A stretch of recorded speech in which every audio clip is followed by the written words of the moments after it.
కి స్వాగతం. సాధారణంగా 240 రోజులు పనిచేసిన కార్మికులను ప్రభుత్వ ఉద్యోగిగా పరిగణించాలి. కార్మికులకు పనికి తగ్గ ఫలితం, ఎంత పని చేస్తే అంత మూల్యం ప్రభుత్వం చెల్లించాలని, కార్మికుల సంక్షేమానికి ఎక్కడా కుంటు వేయరాదని ఆంధ్రప్రదేశ్ రాష్ట్ర కాంట్రాక్ట్ ఉద్యోగుల అసోసియేషన్ కోఆర్డినేటర్ రవి నాయక్ బుధవారం అనంతపురం ప్రెస్ క్లబ్ నందు మీడియా సమావేశం నిర్వహించారు. ఈ మీడియా సమావేశంలో ఆయన మాట్లాడుతూ 30 సంవత్సరాల నుండి ఎట్టి చాకరీ చేస్తున్న చాకరీకి తగ్గ ఫలితం లేదని మీడియాతో వాపోయారు. కాంట్రాక్టు కార్మికులకు సుప్రీంకోర్టు తీర్పు వెలువడిన వాటిని ఆచరించే పాపాన ప్రభుత్వాలు పోలేదని, వెంటనే కాంట్రాక్టు ఉద్యోగుల దృష్ట్యా అన్ని విధాల ఊరుట కల్పించాలని ఆయన డిమాండ్ చేశారు. నా పేరు Ravi Nayak, Andhra Pradesh contract employees association state coordinator. ఈరోజు అనంతపురం ఉమ్మడి జిల్లా 3045 యూనియన్ దాదాపు 100 మంది కార్మికులతో సమావేశం ఏర్పాటు చేయడం జరిగింది. అందులో భాగంగా ఏదైతే యాజమాన్యం మాకు ఇస్తానన్నటువంటి పిఆర్సీ వెంటనే బకాయిలు చెల్లించాలి.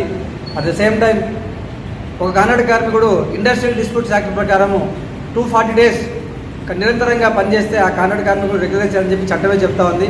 ఆ చట్టం అనేది ఇంతవరకు ఏ ప్రభుత్వం కూడా ఆచరణ నోచుకోలేదు, కాలయాపన చేస్తూనే ఉంది. ఇందు మూలంగా మేము తెలియజేసేది ఏంటంటే, రాష్ట్రంలో నుండి కాంట్రాక్ట్ కార్మికులంతా ఏకతాటి మీదకి వచ్చి మనకేదైతే రావాల్సిన బెనిఫిట్స్ ఉన్నాయో ఆ బెనిఫిట్స్ సాధించుకునే విధంగా మనం ముందుకు రావాలని చెప్పి ఈ సభాముఖంగా అందరికీ తెలియజేయడం జరిగింది. అలాగే మాకు ఏదైతే రావాలో కోర్టు తీర్పులు ఏ విధంగా ఉన్నాయో, సుప్రీంకోర్టు జడ్జిమెంట్ ప్రకారం 2016న equal work for equal pay అని చెప్పి సుప్రీంకోర్టు జడ్జిమెంట్ ఇచ్చింది. ఆ తీర్పు అనేది ఇంప్లిమెంటేషన్ జరగాలి. ఏదైతే ఈ నోటిఫికేషన్ ఇస్తున్నారో, ఇప్పుడున్నటువంటి నోటిఫికేషన్లో కనీసం కాంట్రాక్ట్ కార్మికులకి 50% ఆఫ్ ద పోస్ట్ అందరూ ఇవ్వాలని చెప్పి వాళ్ళ సర్వీస్ ప్రాతిపదికన వాళ్ళ వయస్సుని పరిగణలోకి తీసుకొని, వాళ్ళు ఎప్పుడో యవ్వనంలో చేరింటారు, ఈరోజు 45-50 ఏళ్ళు వచ్చింటాయి వాళ్ళకి, ఈరోజు పోస్టులు తీస్తే వాళ్ళని అన్యాయం అయిపోతారు. కాబట్టి వాళ్ళందరికీ కూడా నువ్వు న్యాయం చేసిన తర్వాత, ఏ ప్రభుత్వమైనా కానీ ఏ యాజమాన్యం కానీ ఫస్ట్ వాళ్ళకి న్యాయం చేసిన తర్వాతనే మిగతా పోస్టులు ఫిల్అప్ చేయాలని చెప్పి మేము డిమాండ్ చేస్తూ ఉన్నాం.